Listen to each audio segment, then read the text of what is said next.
And Shedeur Sanders walked out onto that field and made sure nobody could ignore him. This was the second open-to-media OTA practice of the 2026 offseason, and the quarterback battle between Shedeur Sanders and Deshaun Watson is the story everybody in the NFL is watching right now. In the early ACT periods, Sanders was split on one field alongside Dillon Gabriel, working with the starters, while Deshaun Watson and rookie Taylon Green were on the other field with the second team and young players. That grouping alone sent a message about where things stand in Cleveland right now. This is not last year's depth chart. Shedeur Sanders is not the fourth guy in line anymore. He is competing at the top, and everybody on that practice field knows it. This setup was different from week 1 of OTAs, and those details matter when you are trying to read what a coaching staff is actually thinking versus what they say at the podium. The Browns are not handing Shedeur anything, but they are absolutely giving him every opportunity to take it. And on Wednesday, he showed up ready to do exactly that. Now let's talk about what he actually did out there, because the throws are the whole story. Sanders made several plays during his reps, showing up in both 7-on-7 and 11-on-11 drills. The offense highlighted the day with touchdowns, and Sanders was right in the middle of it. He was sharp, he was decisive, and he was doing exactly what a quarterback fighting for a starting job needs to do when the lights are on and the reporters are standing on the sideline with their phones out. Every rep counted, every throw was evaluated, and from what came out of that practice, Shedeur delivered. But here is something that a lot of people scrolling through the highlights are going to completely miss, and we need to address it directly. Some of Sanders' deep shots were dropped by his receivers. The ball was out on time, the ball was placed where it needed to be, and his receivers simply could not bring it in. Watson dealt with the exact same issue. Some of his deep shots were also dropped by receivers on the very same day. This is early June OTA football. No pads. Guys are still shaking off rust and building chemistry. But the point needs to be made loudly and clearly. When people look at incompletions and try to pin them on Shedeur, they do not always know what actually happened on those plays. The quarterback did his job. The ball got there. His receivers let him down. One specific play made the rounds on social media and told that story better than anything else. The Browns posted a clip from OTAs showing Sanders throwing a pass to wide receiver KC Concepcion in the end zone. The ball bounced off Concepcion, but running back Amani Marshall stayed alert and caught it on the deflection for a touchdown. It ended in a score. But the reactions online went in two completely different directions. Some fans questioned Sanders' ball placement, while others went straight at Concepcion, who came to Cleveland with concerns about drops already part of the conversation before he even arrived in the building. The football landed in the end zone. Shedeur's responsibility was fulfilled.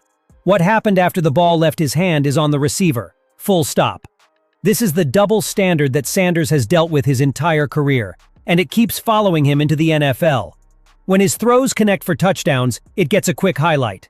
When a receiver drops a perfectly placed ball, people question the quarterback.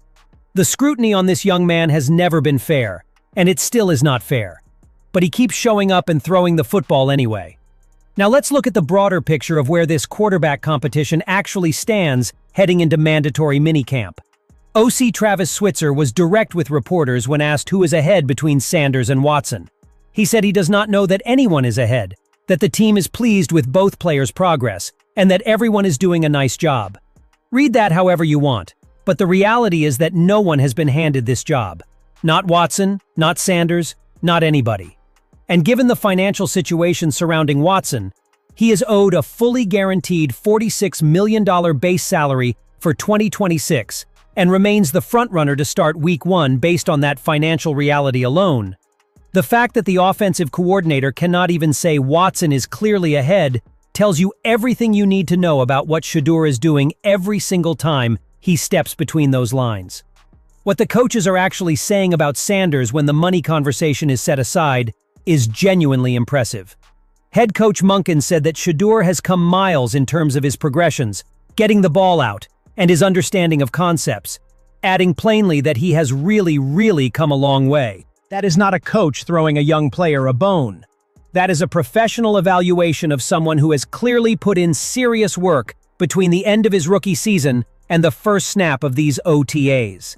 And OC Switzer noted that getting familiarity with the receivers in each group is a big part of the process at this stage of the offseason, which also provides crucial context for the drops. These connections between Shedeur and his wide receivers are still being built in real time. The chemistry, the timing, the trust, all of that develops over the course of an entire offseason. The fact that balls are being dropped on his deep shots is a receiver problem, not a quarterback problem. And yet somehow the conversation around Shedeur Sanders still finds ways to make it about him. That has been the story of his entire journey to this point. This is a guy who came out of Colorado as the most efficient, most accurate, most productive college quarterback in the country. He completed passes at an extraordinary rate across his entire college career, threw touchdowns at an elite clip, and had the kind of measurables and film that teams spend decades trying to find. And then the 2025 NFL draft happened. One team passed on him, then another, then another.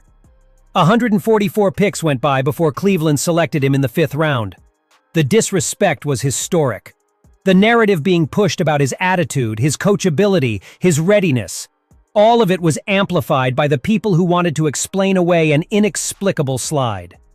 Shedeur ended the 2025 season with 1,400 passing yards, 7 touchdowns, and 10 interceptions across his appearances.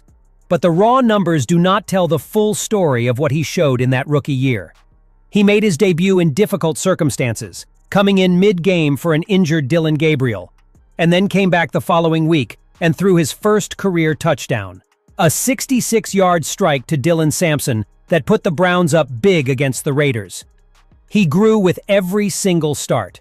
By the time December rolled around, he put up 364 yards passing, 3 touchdowns, and a rushing score against the Tennessee Titans, in what was one of the best performances any rookie quarterback had in the entire 2025 NFL season. He did that against Cam Ward, the #1 overall pick, and outplayed him. A 5th-round pick outplaying the 1st overall pick on a national stage. Let that marinate. Now he comes into 2026 with a new number on his back, first-team reps alongside the starter, coaches publicly praising his development, and a chip on his shoulder that has never been heavier. He steps onto the field on day 1 of Week 2 OTAs and throws touchdowns. He puts the ball in the end zone when receivers are actually catching the football. And when they are not catching it, when the ball is hitting hands and falling to the turf, that is not on him. That is on the people who were supposed to finish the play. The haters wanted Shedeur Sanders to disappear after the draft. He became a starter. They wanted the drops to define him. He put the ball exactly where it needed to go.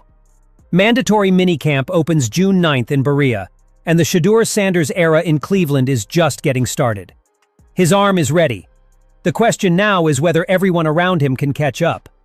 But before we wrap things up, we want to hear from you, because this community always has the hottest takes, and we read every single comment. Do you think Shedeur Sanders wins the starting job in Cleveland before Week 1 kicks off? Or do you believe the Browns front office is going to hand it to Deshaun Watson simply because of that guaranteed money on his contract? And what about those drops? Do you think the receiving core in Cleveland is good enough to give Shedeur a real shot at succeeding? Or is the talent around him going to hold him back? Some of you have been riding with Shedeur since his Colorado days, so tell us, does what you saw at Week 2 OTAs match what you expected from him at this stage of his development? And for the people who are still skeptical, still saying he is only in Cleveland because of his dad, still saying the draft slide was deserved, what is it going to take for you to become a believer? Drop your answers in the comments right now. Hit that like button if you think Shedeur Sanders is going to be the Browns' Week 1 starter, and subscribe so you do not miss a single update as this quarterback battle heats up heading into mandatory minicamp on June 9th.